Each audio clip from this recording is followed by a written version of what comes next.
Can you summon an army of spiders? No, Ned. Do you know him too? I stole his shield. Wow. But then he beat me up.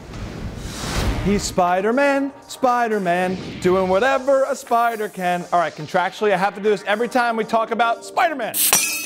Coming out web slinging today because the Hollywood Reporter critic John DeFore's review of the long-awaited movie is in. As DeFore puts it, Spidey, the greatest creation of the ink and paper Marvel Comics empire, finally enters Marvel's big screen cinematic universe in Spider-Man: Homecoming.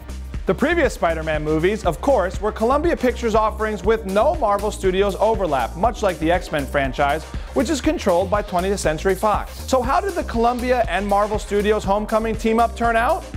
Apparently, says DeFore, there's too much over-eager cluelessness displayed in this occasionally exciting but often frustrating film, which seems to think that the iconic character created by Stan Lee and Steve Ditko will appeal more to tech-addicted teens if only his costume has as many gizmos baked into it as Iron Man's. Though the critic says it doesn't approach the, quote, abominations of recent DC movies, with the happy exception of Wonder Woman, he believes Homecoming represents a creative misstep for the studio, but one still likely to ride fanboy enthusiasm to much better receipts than those enjoyed by Amazing Spider-Man, the recent incarnation starring Andrew Garfield. Where Garfield's Peter Parker displayed a believable 21st century angst, we return largely to the character's wide-eyed roots with Tom Holland, whose performance is thoroughly winning even when the script isn't helping him.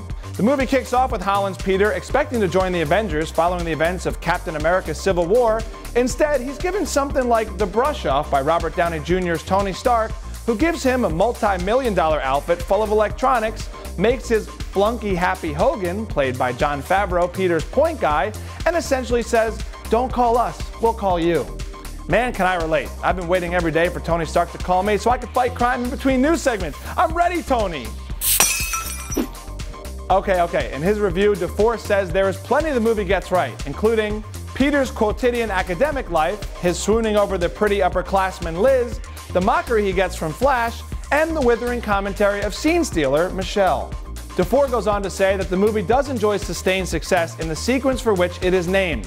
Peter manages to score a date to Homecoming, just as his crime-fighting alter ego is at a low ebb, seeming finally able to engage in real life instead of rock'em sock'em dreams. But, as DeFore writes, comic books don't work that way, and a back-to-basics Spider-Man winds up in an unlikely but thrilling battle on the outside of a jet plane high above Brooklyn. Though that sounds like fun, DeFore's final verdict on the latest Spidey in the MCU is less exciting.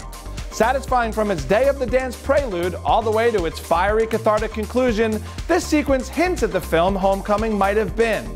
Had Marvel Studio execs and a half dozen screenwriters not worked so hard to integrate Peter Parker into their money-minting world. Hang in there, true believers. Maybe it'll get better the second time around. So, what's your take on DeFore's Homecoming review? Do you plan to see the new Spider-Man? And what do you think about the first iteration in the MCU? Let me know in the comments, guys. For the Hollywood Reporter News, I'm Paul Gustavole, and no, I'm Spider-Man.